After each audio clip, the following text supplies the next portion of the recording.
ওমা কালকে তো দোল গেল, আবার আজকে তো হোলি। কি রান্না করেছো? কালকে তো বিরিয়ানি করলে ভালো মন্দ। কালকে ভালো মন্দ করে ফেলেছি, তা আজকে ভালো মন্দ আর হবে না।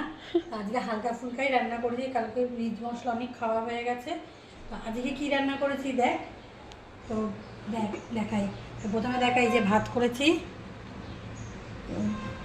আর হচ্ছে এই যে মুগের ডাল করেছি,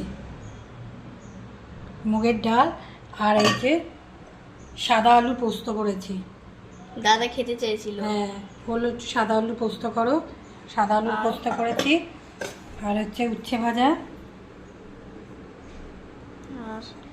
আর হচ্ছে চিংড়ি মাছের ঝাল। এটা আমার ফেভারিট। হুম, এটা আমার ফেভারিট। এটা তোর ফেভারিট? আর হচ্ছে যে কালকে একটু মটন ছিল, সেই মটনের কষা রয়েছে। তো এইটা বাবার হয়ে যাবে, তো এইগুলো দিয়ে আমরা খেয়ে নেবো, ঠিক আছে? তো আজকে দুপুরের মেনু, আজকে হালকার মধ্যেই সব কিছু করেছি। কালকে যেহেতু খাওয়া হয়েছিল বলে, তার রোজ রোজ তো ভালো লাগে না রিচ মশলা খেতে। তো ঠিক আছে, তো চলো, টাটা।